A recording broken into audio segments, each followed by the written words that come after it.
J'avais envie de faire cette vidéo, donc je la fais. Voici le top 22 des méchants Disney les plus oubliés des tops. Pourquoi 22? Parce qu'il y a 22 personnages dont j'ai envie de vous parler. Dans ce top, je vais bien sûr faire la part belle au spoil, vous êtes avertis. La plupart des méchants de ce top sont mémorables surtout grâce à une scène ou deux qui se situent rarement en début du film. Si je fais ce top, c'est bien sûr aussi en réponse aux autres tops des méchants Disney. Souvent, les méchants des top Disney se trouvent dans un bon film, possèdent une bonne chanson. Pour ma part, je vais prendre en considération ses actions, ce qui fait de lui un méchant selon les standards et l'aspect intimidant qu'il possède.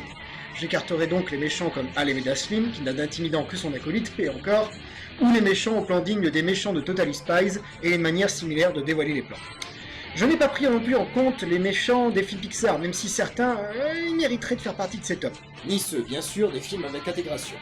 Et donc voilà, c'est parti pour le top 22 des méchants Disney injustement oubliés, avec pour commencer le numéro 22. Ça fait bien trop de numéro 22 et de Disney dans une seule phrase. Si je perds un jeu vidéo, j'ai l'antidote, je fais le mal. Oui, le mal. Pour améliorer mes notes. C'est vrai, je fais le mal pour les notes. Dites-leur, les filles. Pendant des siècles, nous avons vu nos semblables périr entre les griffes des lions. Mais oui, c'est moi. Et toi, qu'est-ce que tu regardes? Alors, les filles. Vous m'entendez, vous croyez que Je sais, je suis répugnant. Mais on finit par s'y habituer. améliorer mes notes. Pour améliorer mes notes. Yeah. Numéro 22, le professeur Callaghan des nouveaux héros. Un film récent pour commencer ce top avec un méchant pas franchement mémorable. Ce qui ne serait pas si grave si l'on n'était pas dans un film de super-héros. Typiquement le genre où le méchant se doit d'être important et mémorable. Mais pourquoi ne l'est-il pas? Selon moi, la faute a un plot qui ne devient grave que tardivement et à une révélation qui n'en était pas vraiment une. Oui, parce que si ce n'était pas l'un, ça ne pouvait être que l'autre. Il a pour lui le fait qu'il veut vraiment tuer ses adversaires sans long discours et ses attaques sont plutôt classe.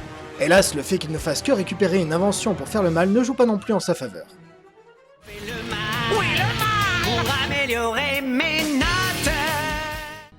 Numéro 21, l'homme au chapeau melon de Bienvenue chez les Robinson. Un méchant qui vole une invention n'est cependant pourtant pas forcément un mauvais méchant. J'en veux pour preuve l'homme au chapeau melon, surtout quand c'est la dite invention qui donne les ordres. Sa motivation est en soi assez puérile, elle est même totalement. Et la fin du film implique que le personnage en tant que tel n'existera jamais. Mais je dois admettre avoir apprécié la pseudo-révélation et le plan basé sur le marketing sauvage.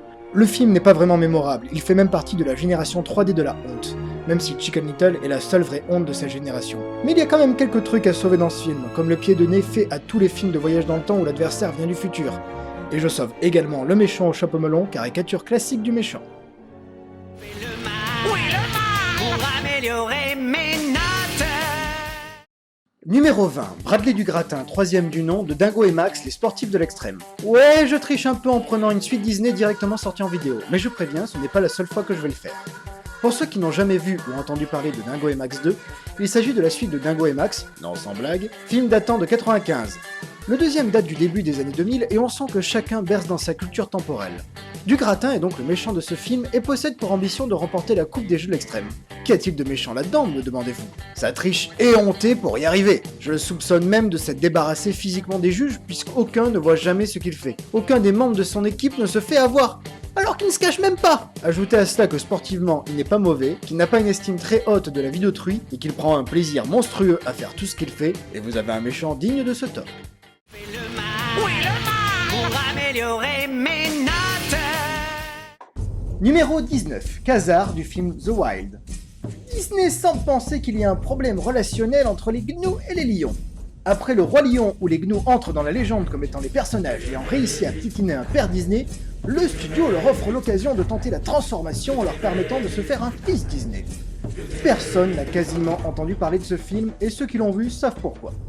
Et on n'est pas dans le cas d'un voyage d'Arlo dont le marketing a été écarté au profit d'un film assez moyen.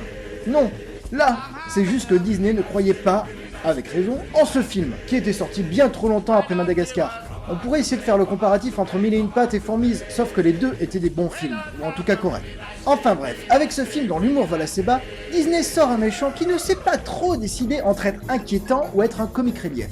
mais dont j'ai, là c'est personnel, apprécié le mobile et la détermination. S'il apparaissait plus tôt dans le film, il aurait peut-être même pu le sauver. Peut-être. Pour améliorer mes notes. Numéro 18. Le Loup de Pierre et le Loup. Pierre et le Loup est un moyen-métrage provenant d'un ensemble dénommé La Boîte à Musique qui est considéré comme un long-métrage Disney. Je me permets donc de l'ajouter à ce top. Pas grand chose à signaler, je veux dire c'est un loup, animal considéré parfois à tort, mais de base comme inquiétant, avec un thème inquiétant et qui manque de tuer un des personnages principaux. Bref, un bon méchant. Pour améliorer mes notes. Numéro 17, l'autre Heinz Doofenshmirtz. Pas vraiment un direct-to-vidéo, plutôt direct pour Disney Channel, Phineas et Ferb au-delà de la deuxième dimension est plus ou moins la version longue d'un épisode de la série. Pour ceux qui ne connaissent pas cette dernière, elle se déroule toujours selon deux intrigues principales et parallèles. D'un côté, Phineas et Ferb inventent une invention fantastique et leur grande sœur tente de les dénoncer à leur mère, et de l'autre, Perry l'ornithorynque, leur animal de compagnie en fait agent secret, affronte le passé maléfique Doofenshmirtz. Dans le film, les deux intrigues se rencontrent et les personnages vont ensemble dans une autre dimension où l'équivalent de Doofenshmirtz est réellement maléfique, en tout cas durant la majorité du film, et a réussi à aller au bout de tous ses objectifs, dont celui de se débarrasser de son adversaire, et d'en faire un cyborg à son service. Imaginez un Mickey cyborg au service de Patibulaire, ça n'aurait pas la classe? Pour améliorer mes notes. Numéro 16.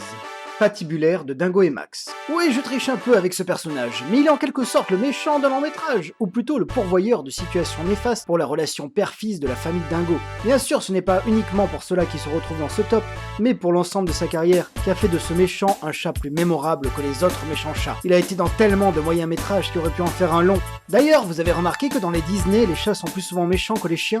Ça sent le parti pris. Pour améliorer mes notes. Numéro 15, Clayton de Tarzan. Clayton va me permettre de mettre en place une sorte de droit de réponse nostalgia critique à son top des méchants Disney. Pour moi, l'argent est un leitmotiv suffisant pour faire un bon méchant. Attention, je ne parle pas des méchants déjà riches qui veulent être encore plus riches, mais de ceux qui veulent le pouvoir par l'argent. Ce qui n'est pas le cas d'un Abysmal qui lui pourrait avoir tout ce qu'il souhaite, mais ne désire que du pognon. Aucune vision à long terme. Car oui, la réalité nous montre régulièrement tout ce que l'argent permet d'obtenir. Clayton veut de l'argent en vendant des gorilles, et pour ça il est prêt à organiser une mutinerie, à tromper et à enfermer un père et sa fille, et à tuer. En parlant de ça, sa mort est mémorable, donc que demande le peuple? Pour améliorer mes notes. Numéro 14, Forte de La Belle et la Bête 2, Le Noël Enchanté. Encore un méchant de suite Disney pour ce top. Forte est le musicien attitré du château, et est la définition même du mot sinistre. Tout dans sa personnalité et son apparence en découle. Mais être sinistre ne veut pas dire être méchant.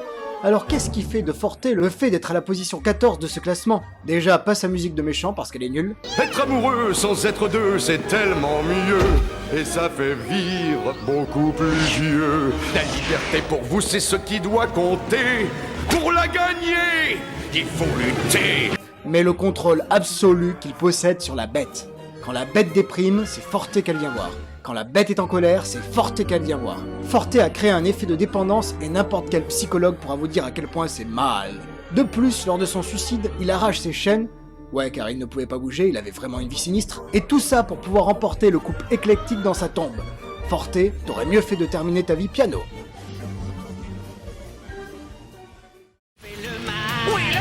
Pour améliorer mes notes.